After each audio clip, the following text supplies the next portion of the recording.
ఈరోజు మనం ఒక్కసారి చూస్తే ఎక్కడైతే లా అండ్ ఆర్డర్ బాగా ఉంటుందో, ఎక్కడైతే క్రిమినల్ యాక్టివిటీస్ లేకుండా ఉంటాయో అక్కడే అభివృద్ధి బాగా జరుగుతుంది.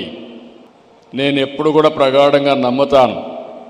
నేను టెక్నాలజీ పైన ఎంత శ్రద్ధ పెట్టానో లా అండ్ ఆర్డర్ పైన కూడా యాంటీ సోషల్ ఎలిమెంట్స్ పైన ఉక్కుపాదం పెట్టాను.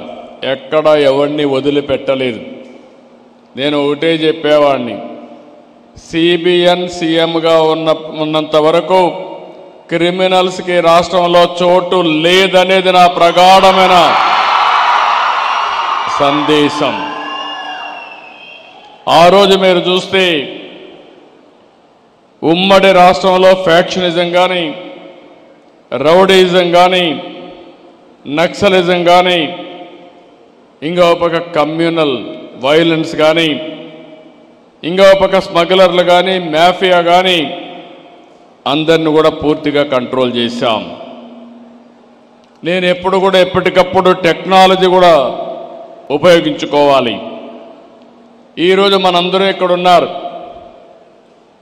నేను హైదరాబాద్లో ఎవరు ఆలోచించినప్పుడు హైటెక్ సిటీ ఇన్ఫర్మేషన్ టెక్నాలజీ ఆలోచించాను. ఆ రోజు బిల్ క్లింటన్ వస్తే సైబరాబాద్ నగరాన్ని ఆ రోజే ఇనాగరేట్ చేశాం.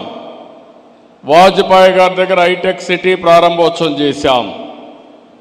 నేను 25 సంవత్సరాలు 30 సంవత్సరాల కంటే ముందు ప్రారంభించినటువంటి ఆ కార్యక్రమం ఇప్పుడే మిత్రుడు సూర్య గారు చెప్పారు, సూర్య కొత్త గారు చెప్పారు.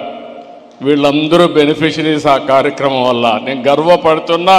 బ్రహ్మాండంగా ప్రపంచం మొత్తం రాణిస్తున్నారు. పవర్ ఆఫ్ టెక్నాలజీ మీరు ఒక్కసారి చూస్తే 25 సంవత్సరాల్లో ఈరోజు హైదరాబాద్ నగరం వల్ల, ఐటీ వల్ల, నాలెడ్జ్ ఎకానమీ వల్ల దేశంలో హైయెస్ట్ పర్ క్యాపిటా ఇన్కమ్కి చిరునామా తెలంగాణ. అదే మరి మోస్ట్ లివబుల్ కండిషన్స్ ఉండే సిటీ హైదరాబాద్ సిటీ. ఈరోజు ఇవన్నీ చూసిన తర్వాత రాష్ట్ర విభజన తర్వాత ఆలోచించాను మళ్ళీ నెక్స్ట్ లెవెల్కి వెళ్ళాలని. 2023లో government of India quantum mission పెట్టారు. కానీ ఇంతవరకు పెట్టారు కానీ ముందుకు పోయే సమయంలో నేను చొరవ తీసుకున్నాను. ఫస్ట్ టైం మళ్ళీ క్వాంటమ్ వ్యాలీ కింద ఆర్టిఫిషియల్ ఇంటెలిజెన్స్కి ప్రాధాన్యత ఇచ్చి రాబోయే రోజుల్లో ప్రపంచం మొత్తం తెలుగువారి సత్తా ఏంటో చాటబోతున్నామని మీ అందరికీ విజ్ఞప్తి చేస్తున్నా. ఇక్కడ స్టూడెంట్స్ అంతా ఉన్నారు. ఈరోజు ఇక్కడ స్టూడెంట్స్ మీరు ఒక్కసారి గుర్తుపెట్టుకోవాలి. ఒకప్పుడు మనం చదువుకుంటే ఉద్యోగాలు వచ్చేటివి కాదు. అదే సమయంలో ఈరోజు మీరు చూస్తే ఒకప్పుడు నేను ఇంటింటికి చెప్పేవాడిని, పేరెంట్స్ చెప్పేవాడిని, మీ పిల్లలకు ఎంత ఆస్తి ఇస్తారనేది ముఖ్యం కాదు, మీ పిల్లల్ని బాగా చదివించండి, ఐటీ చేయించండి, తద్వారా రాబోయే రోజుల్లో మీరిచ్చిన దానికంటే 100 రెట్లు ఆస్తి సంపాదించే తెలివితేటలు మన పిల్లలకు వస్తాయని నేను చెప్పాను. ఎన్నో సంవత్సరాలు కాలేదు, 25 ఏళ్ళు. ఈరోజు ప్రపంచంలో మీరు ఎక్కడికైనా వెళ్ళండి, ఏ దేశానికి పోయినా అక్కడ తెలుగువాడు ఉంటాడు. ఇంకో పక్క ప్రపంచంలో ఎక్కడైనా పాష్ లొకాలిటీ, మంచి డెవలప్ అయిన మంచి లొకాలిటీకి పోయి అక్కడ తెలుగులో ఒక గట్టిగా అరిస్తే చుట్టుపక్కల ఉండేందరూ గ్యాదర్ అయ్యే పరిస్థితి వస్తుంది. అది తెలుగుదేశం పార్టీ ఈరోజు ప్రపంచం మొత్తం తెలుగు వారి యొక్క శక్తిని, సామర్థ్యాన్ని నిరూపించాం.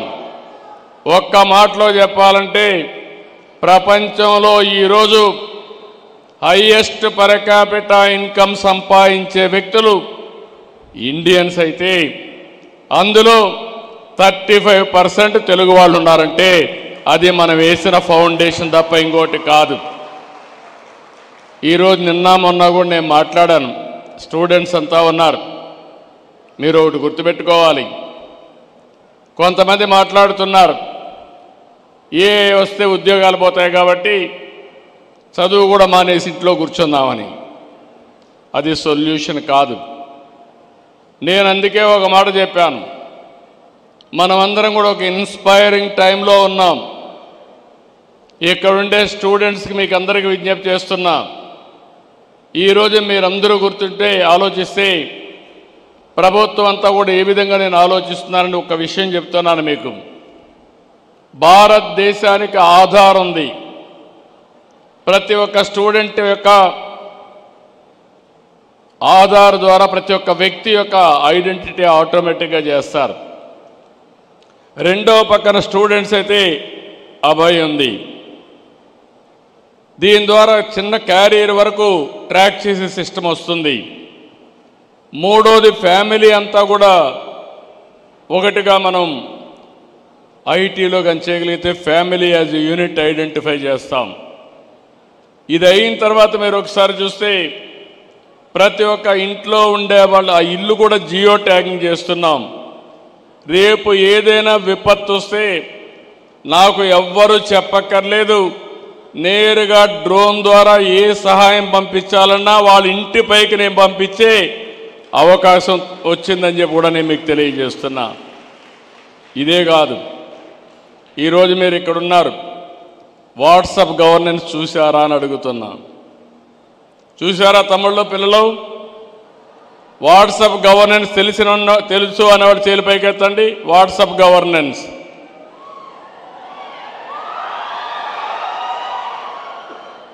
మీరు ఇప్పటి నుంచి ఎవ్వరి దగ్గరికి పోయే పని లేదు, మీ ఫోనే. వాట్సాప్ గవర్నెన్స్ కూడా ఇంత మురిపారికి టైపులు కూడా చేసే పని లేదు. హాయ్ అని నీకేం కావాలో చెప్తే ఆర్టిఫిషియల్ ఇంటెలిజెన్స్ ద్వారా క్యాలిక్యులేట్ చేసుకుని మీ సమస్య పరిష్కారం చేసి మళ్ళీ మీకు ఇన్ఫర్మేషన్ ఇస్తున్నామంటే అది ఈరోజు ఈ రాష్ట్రం చేసే ప్రగతి అని చెప్పి మీకు తెలియజేస్తున్నా. ఈరోజు మీరంతా సర్టిఫికేట్స్ కోసరం, క్యాస్ట్ సర్టిఫికేట్ కోసరం, మార్కుల కోసరం ఆఫీసుల చుట్టూ తిరిగేవాళ్ళు. ఇప్పుడు ఎక్కడికి పోయే పని లేదు. 100% అన్ని సర్టిఫికెట్లు అన్ని పనులు ఆగస్టు 15 నుంచి నేరుగా మీకు అందజేసే బాధ్యత రియల్ టైం గవర్నెన్స్లో వాట్సాప్లో ఇచ్చే బాధ్యత మాది.